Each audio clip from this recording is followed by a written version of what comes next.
Hey, greetings. I'm just going to talk to you. You're not going to see anything. So this is going to be just to listen. Listen, listen.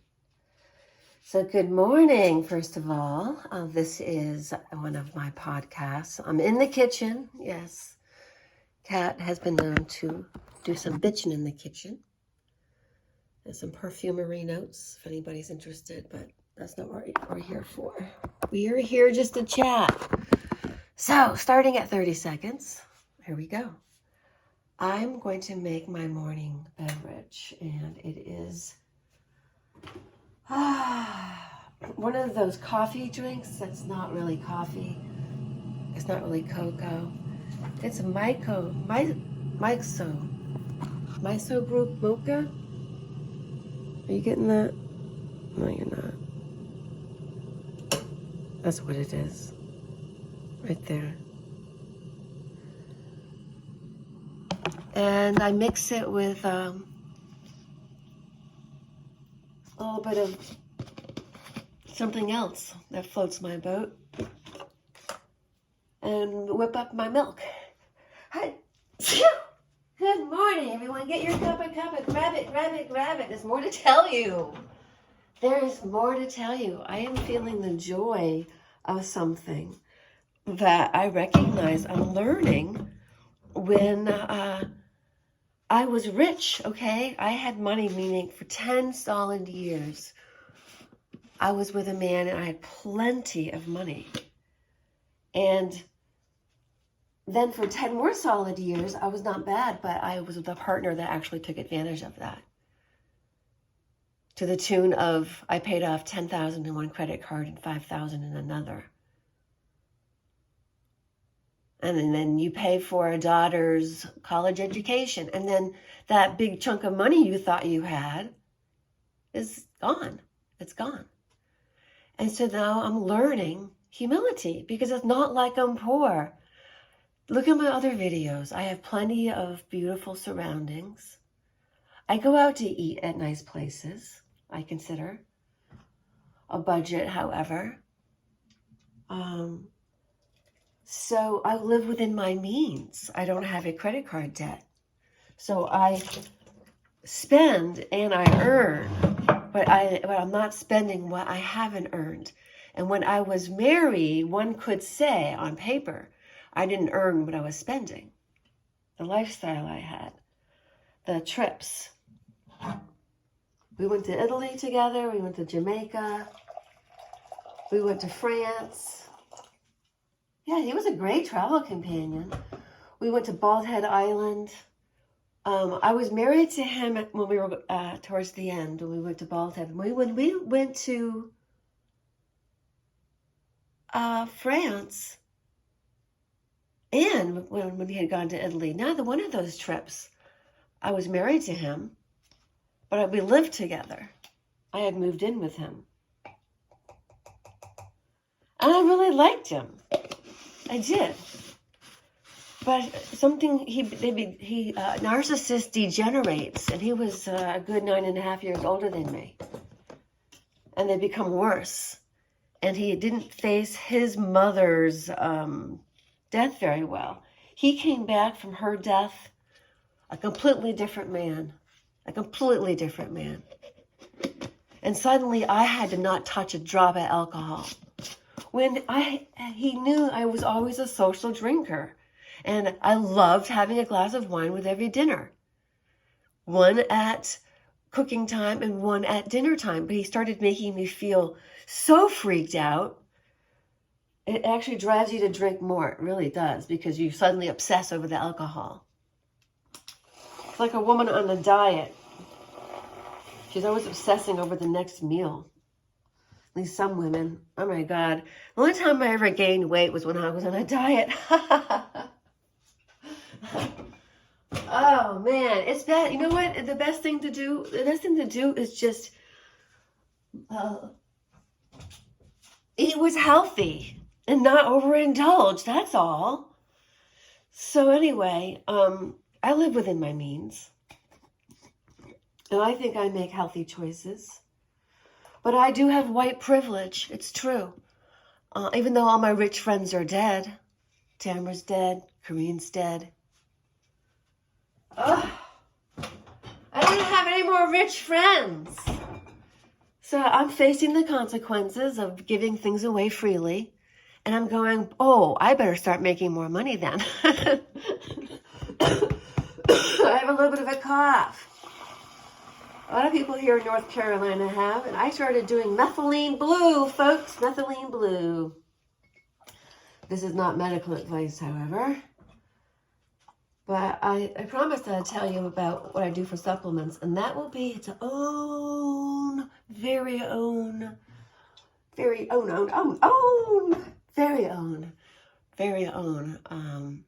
podcast. But right now this is a kitchen session, and it is where I just talk to you.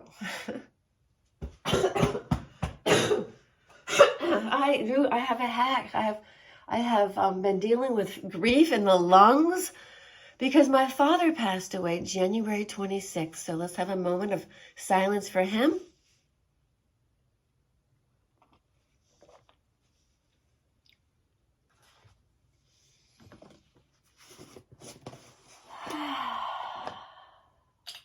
We had good conversations before he passed away.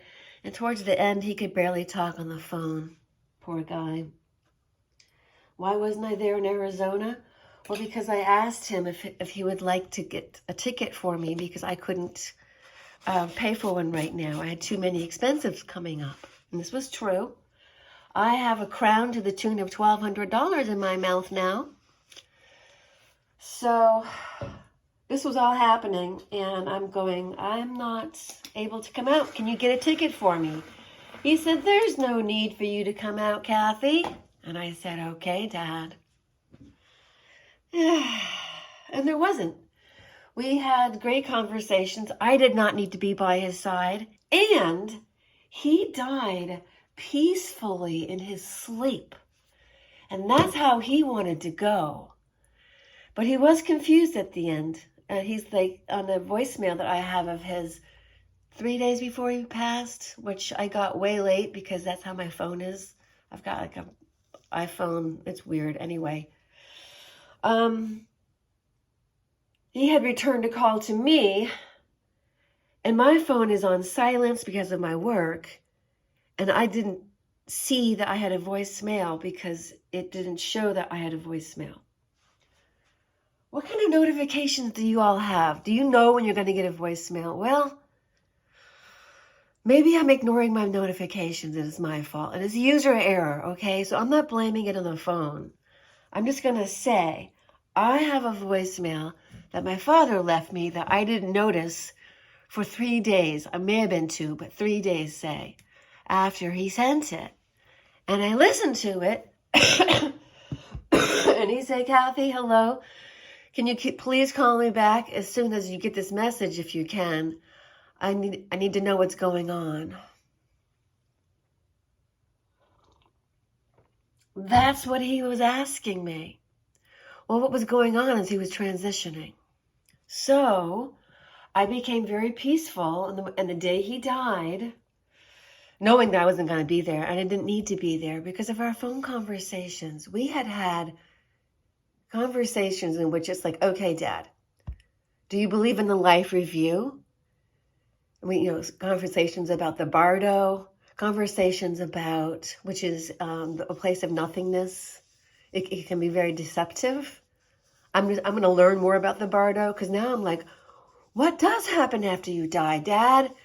Can you let us all know? Are you in a happy place? Are you like in a place where the plants speak to you and everything's symphonic and gorgeous and wonderful and beautiful? Is that where he is? Because you hear about that when people have those near-death experiences, don't you? You hear about those, right?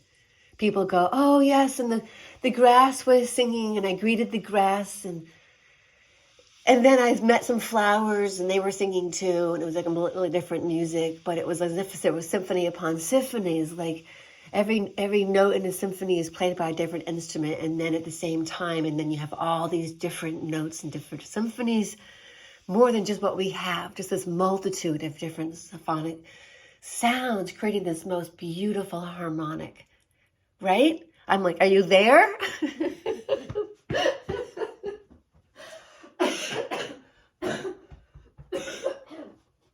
he there? That's what I want to know. I want to know. Is he there? Is that where my dad is? Is that where he is? That's what I want to know. Is he there?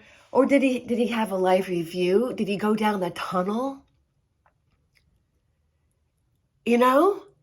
I mean, what's it like there at the train station on the other side? Everybody has a different story. But I know one thing is true. There are such things as mediums, and I'm for certain that the dead do speak to the living. It's just that the living can't hear them. Well, you know something? That's not true. I've lived in 2 places where the dead guy was still hanging around. And I had to say, I'm serious. And I had to say, move along now, because they did not know what to do. So I'm like, don't follow the light if you don't want to come back to earth again, because one of them was a guy who overdosed on heroin. Yeah, this is no lie. This is my life. He lived in this very condo I am in. The ex, he's the one that used to own this condo. It was purchased from him. Yes. See how this whole thing is this one strange soupalicious of life? And it's like, okay, who needs to watch television when your own life is a reality show? Who needs to watch television when your own life is a reality show? I mean, I have my sister running away with the family heirloom, saying, I'm going to keep all the silverware to myself. I know Mom promised we could both share, Cat. But this was in August 2022. Mom said, when we were both visiting, she goes, I want you girls to share it. You can decide amongst yourselves if it's going to be 50-50. I go, yeah, well, you know, she can have more. I'll take 2 settings. How many are there? 12. I go, oh, well, I wouldn't mind 4. Well, I would settle for 2 at this point. She took all of it and says, sorry, cack. It's like, no, you're not. She took 10 pieces back to Dallas, Texas, in her palatial home, where she just needs to have more display of her achievements. And so taking all of the family heirlooms, she was going to do in 2023. In January of 2023, she went to the house when my mother had her stroke and cleaned out whatever she wanted. Because the mom was heading, she was certain, to hospice. And I was like, well, at least to leave me 2 places of silverware. And Corky promised. She said, I promise I will leave you 2 full sets of silverware, the family heirloom. And guess what she did in the wake of my father's death? Pull up your chairs, everybody. Guess what she did in the wake of my father's death? And after January 26, 2025, what does that woman do in the wake of his death? Via text, Cac, I have all the silverware now and I'm keeping it. Mom and I decided, and she told me I could. Yes, the evil sister did that. Oh, yep. Yeah, and I'm shooting over her head, but I am loaded. Yeah, she had better return at least 2 settings to me, and that's what I'm asking. Otherwise, she could be penalized legally by the legal system if I am able to file the right paperwork. What she's doing actually has a name, folks. It's called inheritance theft. What she's doing is actually illegal.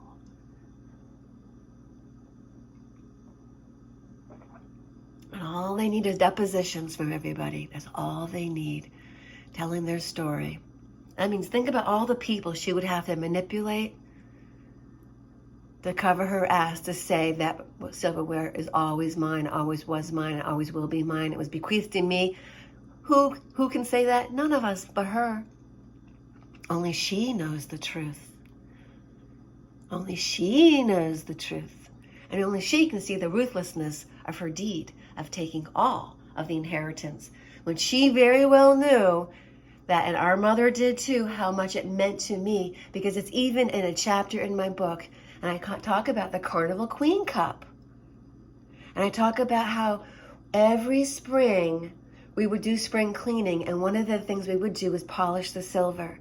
And the only other time we did that was before Christmas, because it was one thing my mother was a Jesus freak.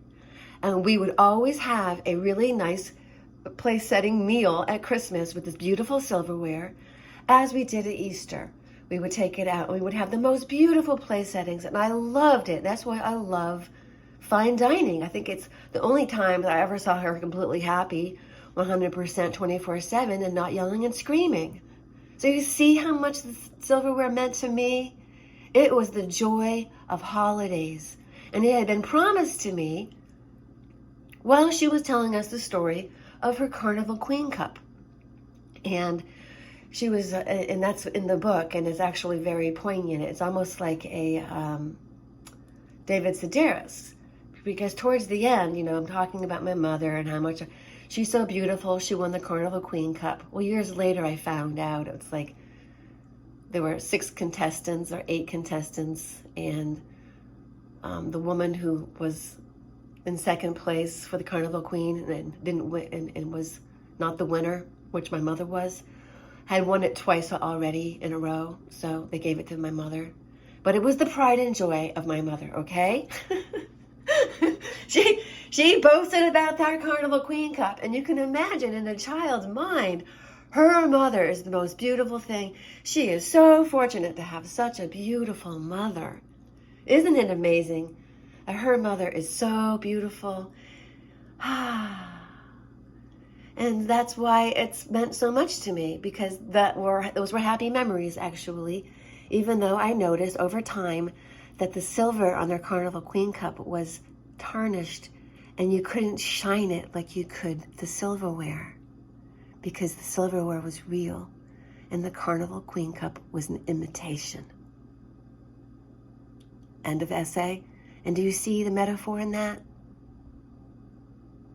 The joy of the holidays and having those 2 family heirloom place settings rekindled to me very happy, very memorable childhood experiences in which my mother was happy. And over time, I realized she was not. And that her pretend beauty and her stories were just stories told to children who one day saw the truth. And when I saw the truth, she hated me for it. And then she became my competitor, and not my mother at all, and was forever in opposition to any of my talents. And yes, this is the woman who convinced me as a senior in high school and the fastest female track star in that small school to quit high school and skip spring track and all of that, because it doesn't matter. What matters is work, and I had to work. And my sister Janine had been traumatized, and I saw her go through her drug phase and all of that. And my mother was like, I don't want you to turn out like Janine. Rather than letting me complete my high school as the fastest runner, because Corky graduated, and therefore what was I? I was nothing. Corky was faster than me by 0.3 of a second. Therefore, she was always faster, would always be faster, and would always be better.